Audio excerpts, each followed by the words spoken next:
Olá, pessoal. Então, meu nome é Giane, eu sou enfermeira obstetra, sou especialista em saúde da mulher e cuidado pré-natal e também sou consultora em aleitamento materno. Trabalho no hospital regional, na maternidade, e hoje eu vim aqui para falar para você sobre o manejo dos principais problemas que ocorrem na lactação.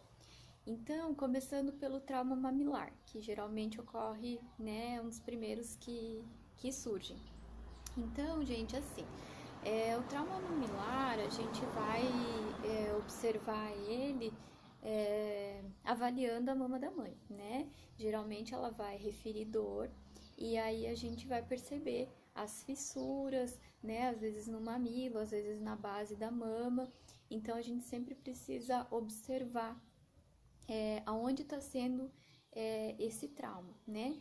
Quais são as principais causas do trauma mamilar? Então, a primeira coisa que a gente precisa avaliar é a pega e a posição do bebê, né? Se esse bebê está sendo posicionado adequadamente, se a pega está adequada, né? Se esse bebê está abocanhando a mama e não só o mamilo, a areola e não só o mamilo, né? Fazer a avaliação da mamada. Então, a gente precisa observar, não é só ouvir o que a mãe está referindo. Então, observe a mamada, avalia, né, se o bebê está tendo os sinais de uma mamada efetiva, né, ou não, né. Então, se o problema for o posicionamento e a pega, a gente vai corrigir o posicionamento e a pega, né. Outras causas do trauma mamilar podem estar relacionadas também ao bebê, né? Então a gente precisa avaliar a língua desse bebê, se esse bebê não tem uma anquiloglossia, né? Que é o freio curto, né? Lingual ou labial. A gente precisa, às vezes, de uma avaliação do fono, né? Para ver se esse bebê não tem alguma disfunção oral. A gente precisa avaliar como que a mãe está tirando esse bebê do peito, né? Às vezes ela não espera o bebê soltar o peito e sozinho e ela acaba tirando esse bebê, né? Tá com a pega adequada, mas aí na hora de tirar ela não usa a técnica correta, né? De usar o dedo mínimo, indo pela comissura labial, né? Para liberar esse vácuo que o bebê faz ali na boca, na mama, no mamilo, né, na areola. Então a gente precisa avaliar isso também. A gente precisa avaliar se esse bebê tá fazendo uso de bicos artificiais, se tá com chupeta, se tá com mamadeira, se tá utilizando intermediário de silicone, né? Então tudo isso tem que ser avaliado porque tudo isso pode causar o trauma mamilar, né? Se esse bebê estiver fazendo uso, a gente pede que a mãe descontinue o uso, né? Para que a gente possa ter uma melhora do trauma mamilar, né? O que a gente vê muito é assim, a mãe queixar do trauma, da dor, né? A gente vai lá ver que tem a fissura, né? E aí a gente fala para ela, eu passo o próprio leite, ou até muitas vezes prescreve pomadas, cremes e não corrige, né? O que está causando esse trauma. E aí o trauma a dor vai continuar, né? O trauma vai se agravar, então sempre a gente tem que procurar a causa e resolver essa causa, né? Agora, o trauma já está estabelecido, né? O que que a gente faz? Então, sempre a gente dá preferência pelo tratamento úmido, né? Então, com o próprio leite, que tem vários fatores ali de proteção, né? E faz a antisepsia ali da mama, por ter, né, vários fatores ali que vão auxiliar, né, nessa cicatrização. A gente evita, né, o uso de conchas, o uso de intermediário de silicone, o absorvente de mamilo, né, protetor de mamilo, que muitas vezes as mães utilizam, tá? Porque eles podem causar proliferação de fungos e bactérias ali e podem piorar, né? Podem agravar ainda mais a lesão. Então, a gente dá preferência em formas de deixar a mama mais arejada, né? Então, sempre orientar a mãe a passar o próprio leite depois da mamada, né? fazer a expressão ali, utilizar o próprio leite, e pode estar utilizando a rosquinha, né? Que ela pode ser feita com babita do bebê, né? Com uma compressinha, com gaze, depende do tamanho da mama da mãe, né? O tamanho da areola, do mamilo, que ela se sentir mais confortável. Então, como que a gente vai fazer? A gente vai pegar, né, qualquer paninho, né, quadrado, que seja mais absorvente, né, e que seja de fácil lavagem, a gente enrola e a gente faz essa rosquinha, né, e coloca entre o mamilo, né, entre ali a areola e o mamilo e o sutiã da mãe, ok? Então, para manter essa areola arejada. A gente pode alternar as posições de amamentar o bebê, né, para diminuir a pressão no local onde está tendo essa fissura. Orientar a mãe sempre a oferecer a mama antes que o bebê entre em desespero, né, os primeiros sinais de prontidão para amamentar, que ela já ofereça a mama para evitar que esse bebê vá com muita força para a mama, com muita fome, e aí ele agrave essa lesão, né. A gente pode orientar e deve orientar essa mãe a iniciar a mamada sempre pela mama que tá com trauma menor, né, ou que tá saudável, nesse sentido, né, de evitar tanta pressão ali na mama. E a gente pode também orientar a mãe a fazer uma estimulação prévia ali, faz um pouco de massagem, ordenha um pouquinho a areola para deixar ela mais macia, mais fácil do bebê pegar, né? E também para que o reflexo da ocitocina já esteja ocorrendo e aí o bebê não precisa fazer tanta força para remover o leite, né? Então ele vai precisar fazer menos pressão e com isso ele vai traumatizar menos esse mamilo, né?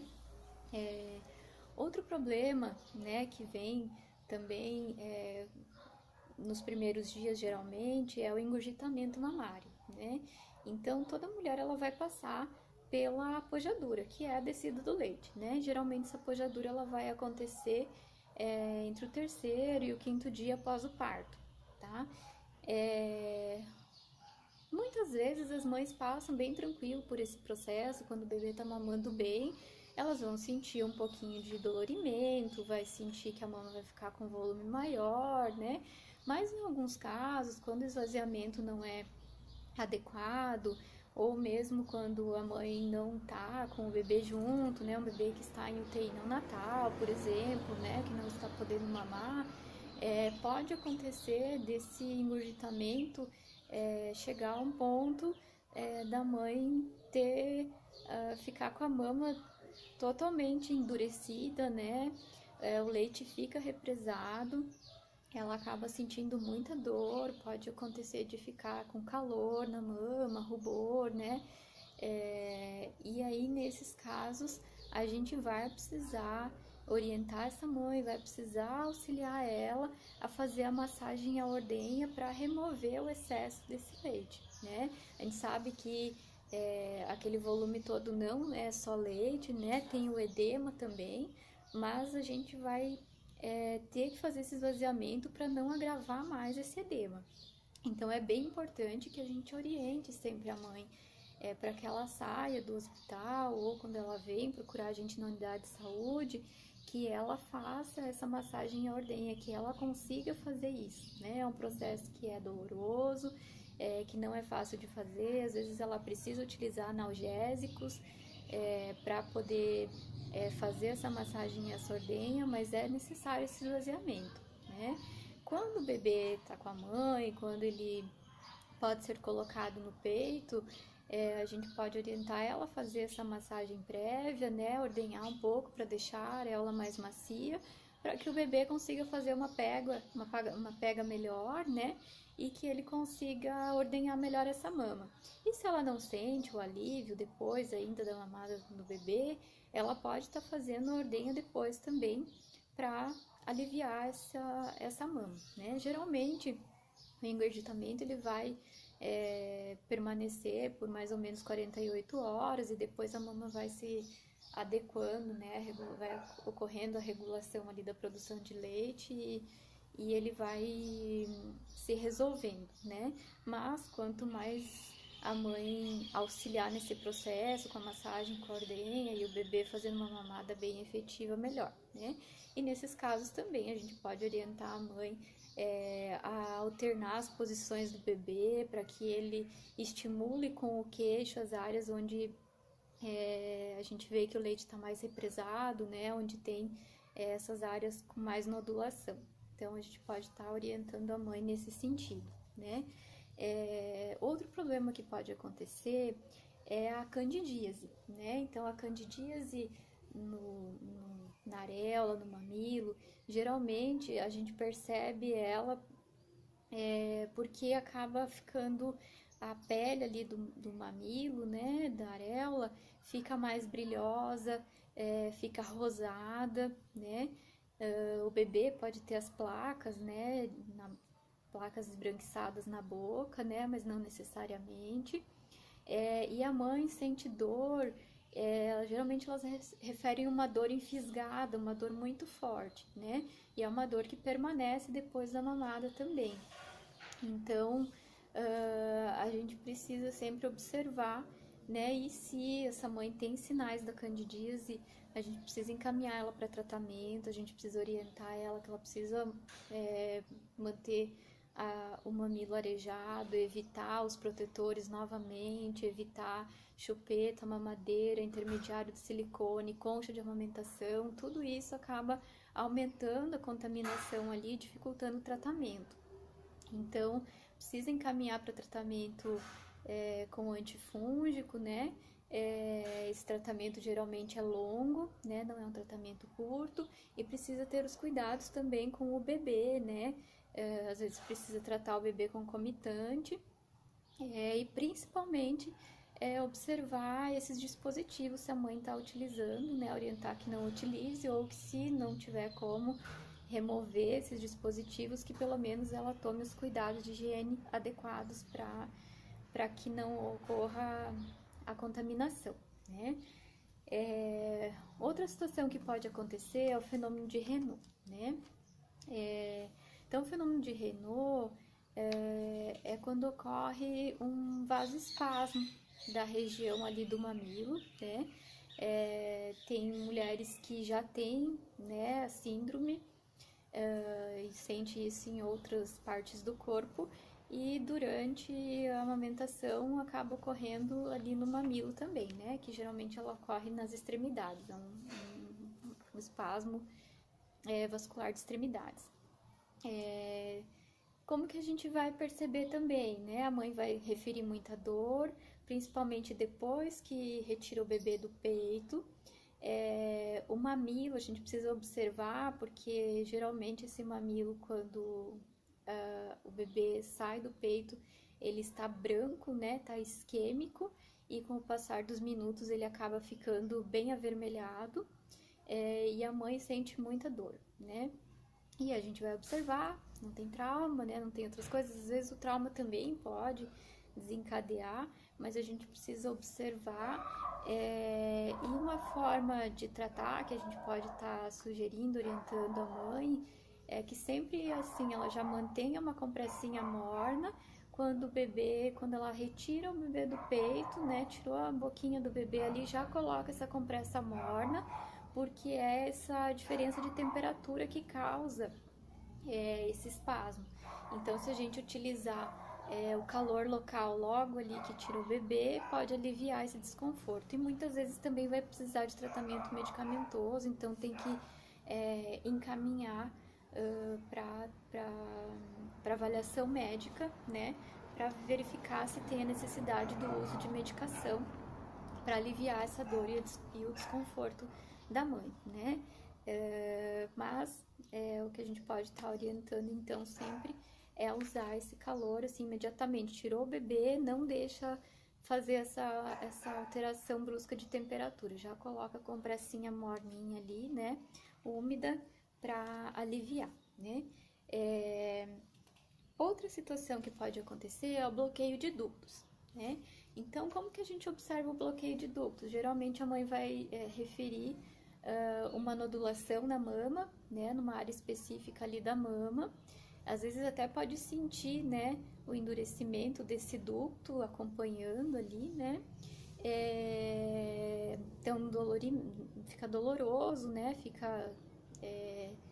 O leite fica represado ali, né? Então, a gente vai perceber o endurecimento, dor, né? E às vezes pode ser percebido um pontinho branco no mamilo, que é na saída ali do ducto. Então, esse pontinho branco, né, é leite mesmo, onde está bloqueado ali.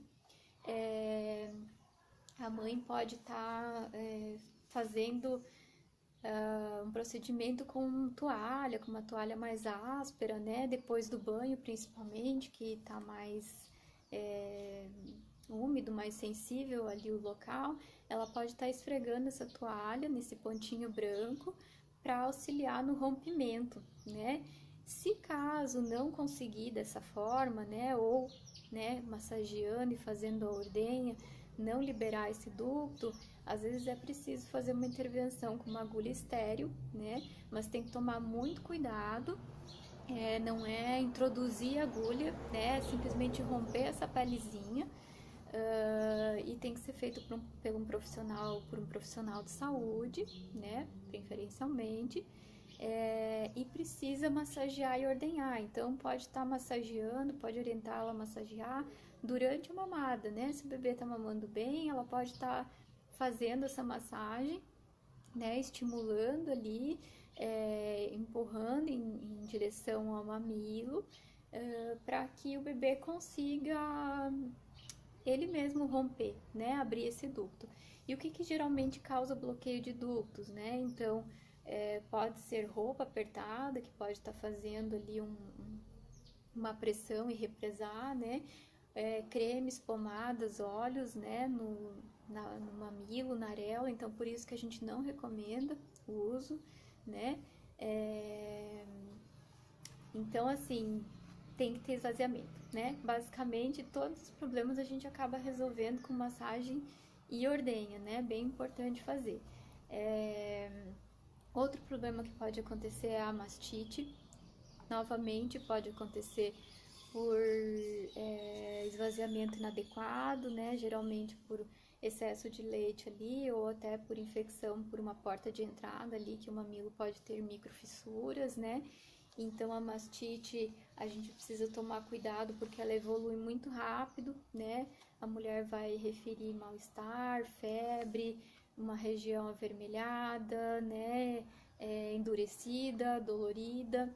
Então, sempre a gente precisa encaminhar para tratamento médico. Às vezes é necessário o uso de antibióticos, né? Às vezes só com anti-inflamatório consegue resolver. E principalmente precisa esvaziar essa mama, né? Não há contraindicação para amamentação, né? O bebê pode mamar. Se a mãe se sente insegura em oferecer a mama, a gente orienta que ela ofereça a mama que está saudável, né? E faz a massagem e ordenha, mas tem que ter o esvaziamento dessa mama que está acometida pela mastite, né? O abscesso também, da mesma forma, né? Só que aí o abscesso já vai precisar de um procedimento de drenagem, né?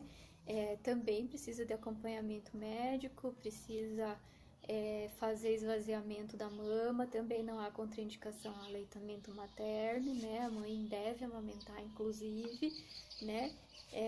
Então, todos esses casos aí, a gente precisa ensinar, né? Orientar a mãe a fazer o esvaziamento adequado da mama, né? Que a maioria deles a gente consegue resolver com isso. Também alternar as posições, tanto no bloqueio de ducto, quanto na mastite, quanto no abscesso, né? Quando a mãe percebe o início de alguma induração ali local, que ela utilize mudanças de posicionamento a fim de que o bebê consiga retirar o leite de regiões diferentes da mama, né? Principalmente que a gente direcione o queixo do bebê para essa área mais endurecida, que aí ele vai conseguir fazer uma retirada desse leite ali, né? E outro problema que a gente, né, ouve muito, que as mulheres referem muito, é a baixa produção de leite, né? Essa baixa produção de leite precisa ser avaliada porque às vezes ela é referida pela mãe e é só uma questão de insegurança da mãe, né? Porque muitas vezes a mãe ela tem uma dificuldade de entender que o bebê demanda mesmo, que o bebê precisa de uma frequência bem grande de mamadas, né? Principalmente no primeiro mês de vida, porque o leite tem uma digestibilidade alta, um volume pequeno, né, a cada mamada. A produção ela ocorre, mas a capacidade gástrica do bebê não é tão grande, então ele pode mamar menos, né? Mas ele precisa de muitas vezes, né? A frequência é grande. Então, assim, precisa amamentar à noite, precisa amamentar em livre demanda, né? Se a gente tiver uma amamentação com hora marcada, isso não é legal, isso vai interferir na produção de leite, isso interfere inclusive nas outras questões, né, que a gente falou aqui, do bloqueio de ducto, de trauma mamilar, né, porque o bebê ele vai com muito mais fome às vezes e acaba machucando, então a gente precisa observar tudo isso, né? E a produção, muitas vezes, é uma insegurança da mãe mesmo, né? Ela tem uma produção adequada, tem essa questão do ganho de peso, né? Que muitas vezes as mães se preocupam, falam, mas mama o tempo inteiro e aí vai pra balança e perdeu peso. A mãe tem que saber que o bebê sempre vai perder, né? Na primeira semana de vida, sempre vai haver uma perda, essa perda pode ser de até 10%, isso é o normal. Então ela tem que estar sabendo disso, ela precisa estar consciente de que esse bebê vai mamar muitas vezes por dia, né? Que esse bebê precisa mamar à noite e que não tem que ficar com o reloginho ali marcando hora, né? Quando ele demonstrar sinais mesmo de prontidão para amamentação. Então, a gente precisa orientar essa mãe a observar outras coisas além do ganho de peso, né? Que vão deixar ela mais tranquila também e a gente também mais tranquilo, porque obviamente existe baixa produção, às vezes pode acontecer porque o bebê não mama efetivamente e a gente sabe que se não houver a remoção desse leite, não vai haver uma produção adequada, né? Então a gente precisa avaliar isso, mas a gente precisa avaliar o bebê, olha para o bebê, né? O bebê tá urinando pelo menos 6, 8 vezes por dia, né? Esse bebê tá com as fezes já amarelinhas entre o quinto e sétimo dia de vida, né?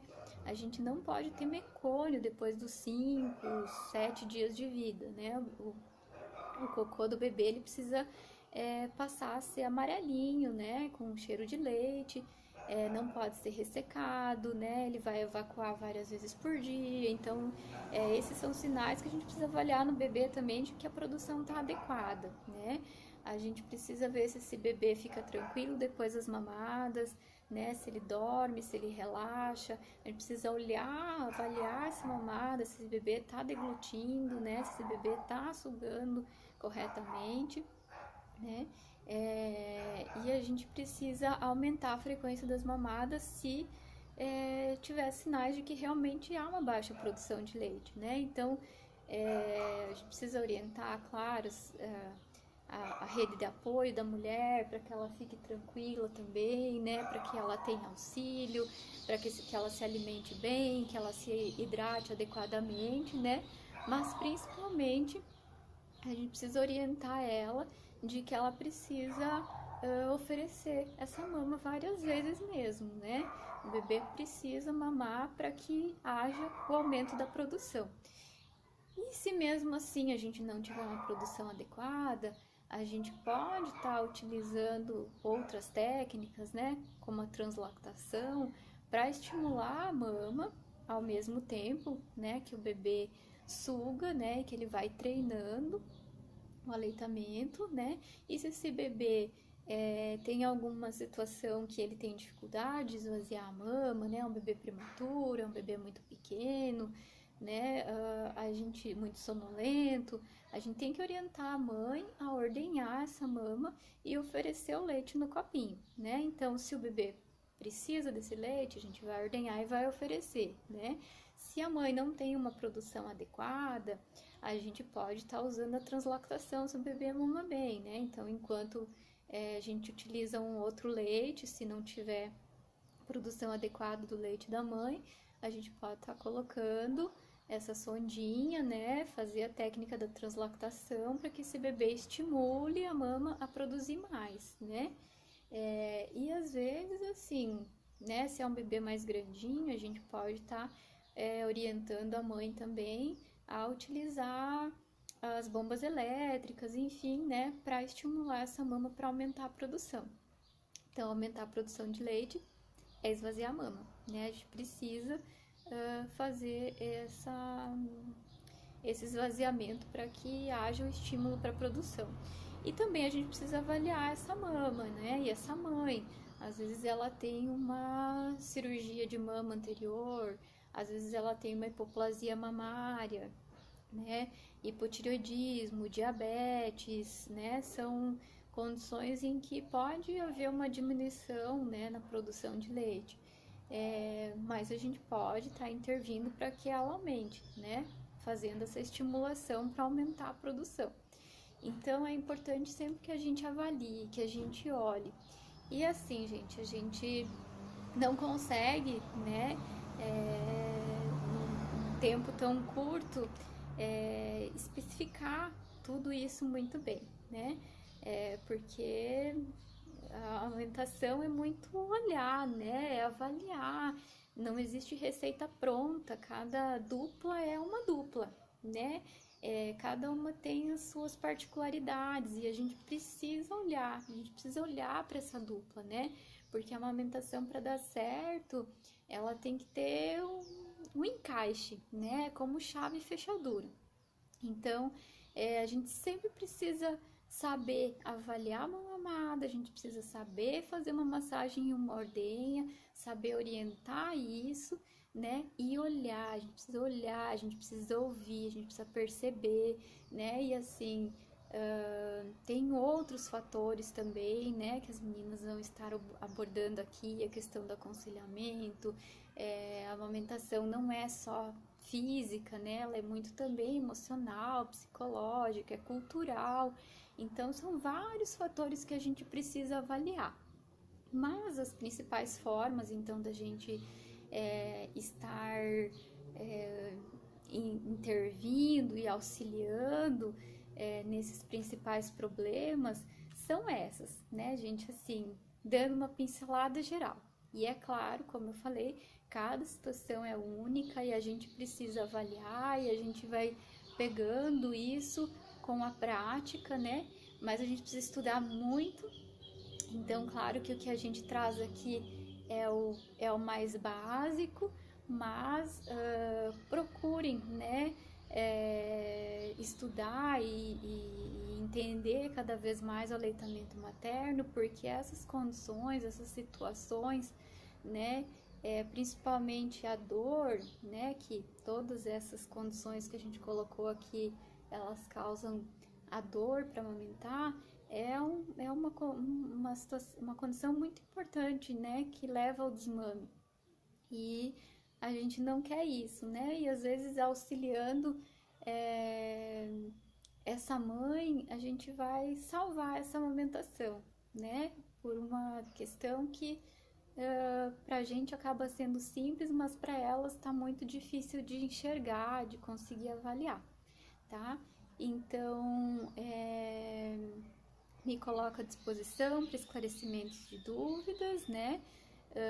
Sei que o tempo é curto e que a gente não consegue abordar tudo especificamente, mas espero ter contribuído para a prática de vocês, né? Essa semana, esse agosto, né, está sendo bem diferente dos outros, né? Mas a gente está aqui, né? Estamos juntos e estamos disponíveis para o que for necessário, ok? Muito obrigada